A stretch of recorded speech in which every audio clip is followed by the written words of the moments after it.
Okay, Hacker Bob here, going to show you how to get to the hidden factory service menu on the Kodak ZX3 Playsport. All of these devices have factory setup menus, and you get to them by holding down certain key combinations. Now, being that we have 9 possible buttons on this thing, 4, 5, 6, 7, 8, 9 to hold down, and it's usually a combination of 3, it took me quite a while to figure out how to access it on the ZX3. Here's how you do it.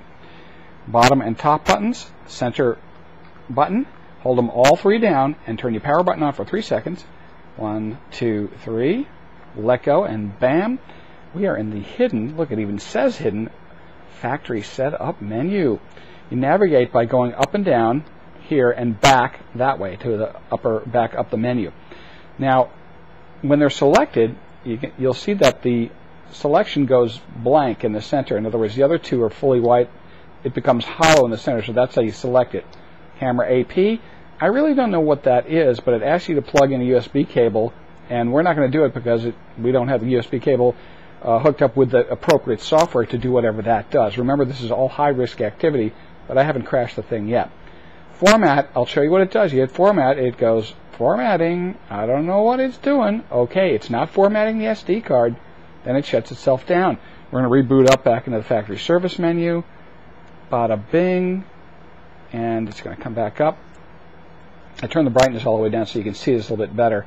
And the last one, the only one that really makes any sense to us here, the service menu, hit the center buttons to select it. And bam, we've got service information, firmware upgrade, and software upgrade. Obviously, at the factory, they installed the firmware and software through this menu. Now, certainly you probably can as well, and there is a way, of course, to upgrade the internal firmware with Kodak's help online. I haven't looked at that. I don't think it includes the service menu. There's a way to do it without getting down in here, probably, or I could be wrong. And then, of course, the software, which is the program running inside of here as well. So there's a firmware level and a software level. Now, those 2 we can't do anything with right now, but service information, see it's hollow. I'm going to hit select in the center. Bam. And I'm at actually the bottom of the 3 screens that you can see. We are indeed running a ZX3 with firmware revision 1.03, software version 704. The time of operation is 14 hours and 2 minutes so far.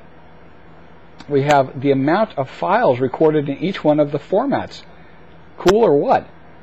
So I got 244 files of my favorite mode, 720p, 30 frames, WVGA, and 3 files. Not too interested in that. Average video length, bizarre. And power cycles, 249 times on. Total video time, is that 34 hours, 34 minutes, and 13 seconds? This must have had a lot of test and burn-in time at the factory, because I've only put like 2-3 hours on this thing. Wow. Here's the amount of 1080p and 720p at 60 frames. 19 files, not too many. So there we go. We can see service information. I guess that is the first of 3 screens, second and third of 3 screens. You go back up by hitting left side of your multi-controller here. Bam. See, it does it one more. We're back up at the top. At any point here, you can just hit the power. It'll shut down. And the next time you boot up, it's perfectly normal and happy, unless you've done something I haven't shown you or took extra huge risk and did something wacky. So anyway, there we go. Bada bing, bada boom. How to get into the factory service menu on the ZX3 Kodak. And by the way, I love this unit.